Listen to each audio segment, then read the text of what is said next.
मैं विपुल सोलंकी आपका स्वागत करता हूं। आज हम संत कबीर के एक बहुत ही गहरे और कह सकते हैं प्रसिद्ध दोहे के अर्थ को समझने की कोशिश करने वाले हैं। पता है, ये एक ऐसी सीख है जो सदियों बाद भी उतनी ही सच्ची है, उतनी ही जरूरी है। तो चलिए कबीर के ज्ञान के सागर में एक डुबकी लगाते हैं और उनके सबसे मशहूर दोहों में से एक की गहराई को समझने की कोशिश करते हैं। जी, तो ये है वो दोहा जिसे आज हम परत दर परत खोलेंगे।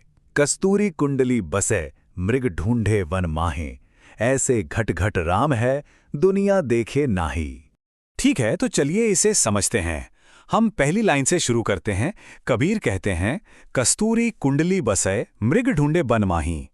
इन चंद शब्दों में ही आप देखेंगे एक पूरी की पूरी कहानी छुपी हुई है।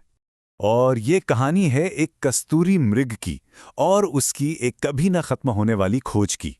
कबीर ने देखिए एक बहुत ही साधारण से जीव का उदाहरण लिया है एक बहुत बहुत बड़ी बात समझाने के लिए। अच्छा, सबसे पहले यह समझना जरूरी है कि ये कस्तूरी है क्या चीज। देखिए, ये एक बहुत कीमती और खुशबूदार पदार्थ है जो नर कस्तूरी मृग के शरीर के अंदर ही उसकी नाभि में बनता है।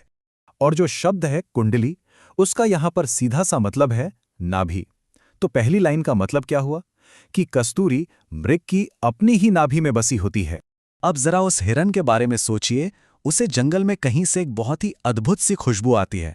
वो उस खुशबू से इतना दीवाना हो जाता है कि उसे पाने के लिए पूरे जंगल में भटकता रहता है। हर झाड़ी, हर पेड़ को सूंघता है। वो बेचारा ये जानता ही नहीं कि जिस कमाल की खुशबू के लिए वो पागल हो रहा है, वो कहीं बाहर से नहीं आ रही, बल्कि उसी के अंदर से, उसी के भीतर से आ रही है।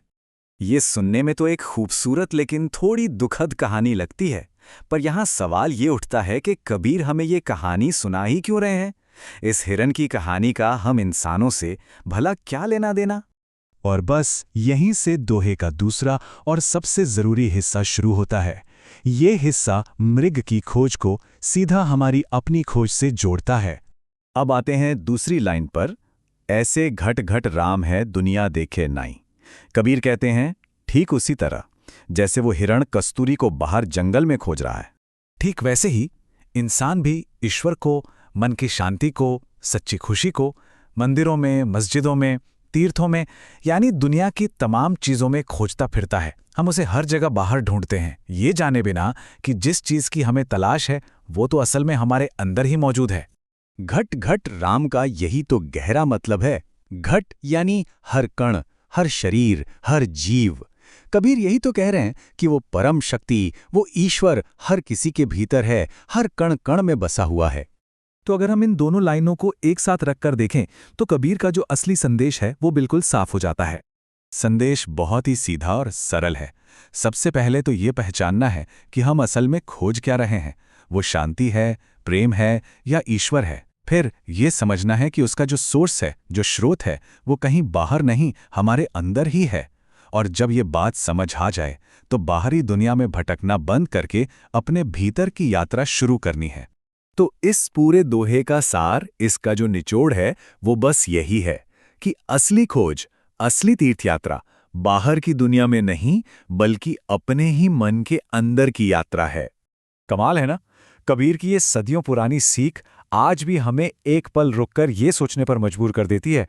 तो चलिए आज इसी सवाल के साथ इस बात को यहीं रोकते हैं।